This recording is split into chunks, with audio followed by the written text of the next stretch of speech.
पहली आईडी में 9 लोग जख्मी हुए, मगर दूसरी आईडी जिसका निशाना ये था कि पुलिस और सिक्योरिटी फोर्सेस के लोग जो मौके पर आए उनको टारगेट किया जाए, एसओपी का पालन करते हुए उस नुकसान को बचाया जा सका, वरना वो नुकसान और भी बड़ा हो सकता था, क्योंकि पहली आईडी छोटी थी और दूसरी आईडी उससे कहीं ज्यादा बड़ी थी और इरादा यही था कि दूसरी आईडी ज्यादा से ज्यादा लोगों का नुकसान करे। पुलिस ने बड़ी मेहनत के साथ आरिफ नाम के दहशतगर्द को पकड़ा है, जो रियासी का रहने वाला है, और इसकी तफ्तीश और इंटेरोगेशन के दौरान ये पता भी चला कि ये आज से नहीं बल्कि पिछले लगभग 3 साल से ये पार जो हैंडलर हैं दहशतगर्दी को चलाने वाले जो लोग हैं लश्कर तौबा के, उनके साथ इसका तालमेल है। इसका मामा काफी सालों से कराची पाकिस्तान में जाकर के सेटल हो रखा है। इसके साथ राब्ता हुआ और फिर एक दहशतगर्दी से चलाने वाला कासिम नाम का वो भी रियासी का रहने वाला है। काफी लंबा अर्सा पहले वो पाकिस्तान में जाके सेटल हुआ है और आज पाकिस्तान की दहशतगर्दी की जर्नी जो है उसका साथ दे रहा है, उसका समर्थक है, उनका सपोर्टर है, और दहशतगर्दी की कार्रवाइयां पाकिस्तान में बैठ करके यहाँ पर करवाता है। कासम ने लंबा अर्सा पहले 19 में इसके साथ राब्ता साधा।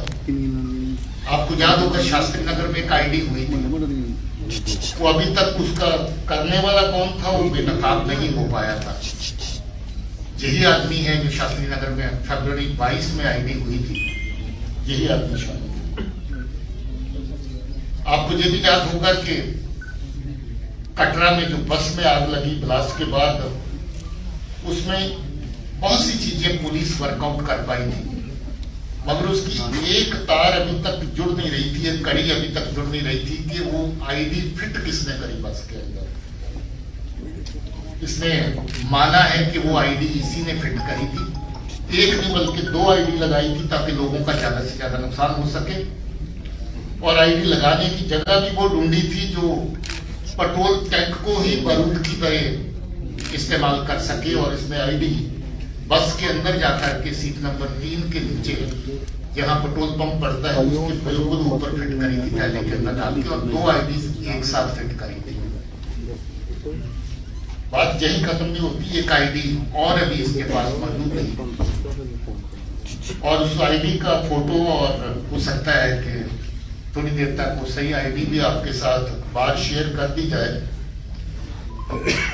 वो परफ्यूम आईडी है, बॉटल परफ्यूम की दिखती है, और अगर गलती से आपने परफ्यूम के स्प्रे के माफक उसको दबा दिया, जब खोल दिया तो आईडी फट जाएगी, और जिसके हाथ में आईडी होगी उसका मौके पर ही नुकसान हो जाएगा। जो पहली आईडीज अभी तक इस्तेमाल करी जो शास्त्री नगर में हुई वो टाइमर वाली डिवाइस थी। जो कटरा की बस में आईडी लगाई गई वो स्टिकी बॉम्ब की फॉर्म में थी, जो थोड़ा बड़े साइज में स्टिकी बॉम्ब हमने कठुआ में बरामद किए थे, जिसमें 450 ग्राम के करीब एक्सप्लोजिव मटीरियल रहता है, और जो जहां पर लगाई आईडी एक 750 ग्राम की थी पहली आईडी, और जो दूसरी थी उसका वजन 1 किलो से भी ज्यादा था। टिफिन आईडी और जो अभी आईडी पकड़ी है मैंने आपको बताया कि वो परफ्यूम आईडी की भैया फ्रेम ही लेकर यार, रुको 2 मिनट। यहाँ पर कोशिश है कि जो दहशतगर्दी के आर पार से कार्रवाई होती है उसमें जो लोग इन्वॉल्व हैं उनके खिलाफ सख्त कार्रवाई हो। पिछले काफी अरसे से हम लोग एक दहशतगर्द तंजीम को जिन्होंने दहशतगर्दी की कार्रवाई में यहाँ पर हिस्सा लिया उनके डोजियर तैयार किए, और इन सब तंजीमों को जो दहशतगर्दी को जहाँ पर चलाते हैं उनको बैन करने की कार्रवाई गवर्नमेंट ऑफ इंडिया की सतह पर की गई। लगभग 1 दर्जन ऐसी ऑर्गेनाइजेशन है जिनको अभी तक बैन किया गया है, या दहशतगर्दी की कार्रवाइयों में सम्मिलित होने के लिए नोटिफाई किया गया है कि ये दहशतगर्दी चलाने वाली ऑर्गेनाइजेशन है। और ऐसे ही लोग जो इनफरादी तौर पे डिजिटल तौर पे दहशतगर्दी की कार्रवाइयों में शामिल हैं, 22 के करीब पिछले 2 साल के अंदर ऐसे लोग नोटिफाई किए गए हैं एज टेररिस्ट। वो कार्रवाई भी बराबर जारी है और उस कार्रवाई को भी आगे जिंदा रखा जाएगा। इसमें हैरत की बात यह है कि ये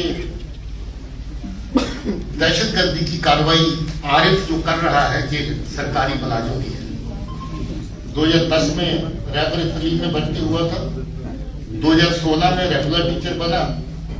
सरकार की तनख्वाह भी ले रहा है, सरकार के टुकड़ों में पल भी रहा है और साथ ही साथ कुछ और टुकड़ों के लिए अपने लोगों को नुकसान भी पहुंचा रहा है। पता चला कि इसको पहली आईडी लगाने और फोड़ने के बाद कुछ नगद रकम मिली थी, कटरा की आईडी लगाने के बाद भी इसको कुछ रकम दी गई थी और अभी जे आईडी लगाने में भी इसको ऐसा ही फायदा दिया गया। अब ये देखिए कि किस हद तक ये चीज एक चंद टुकड़ों के लिए लोगों की जान के साथ खिलवाड़ करना, लोगों का नुकसान पहुंचाना, ये सही लगता है। मगर शर्म की बात है इसके लिए कि ये दहशतगर्द सरकारी मुलाजिम भी है। अब इसकी मुलाजिमत तो जाएगी जाएगी, इस केस में भी इसको अंजाम जो है भुगतना पड़ेगा। आज आपको मिलाने के लिए हम लोगों ने इस हादसे में जो लोग जख्मी हुए थे उनको भी लाया है।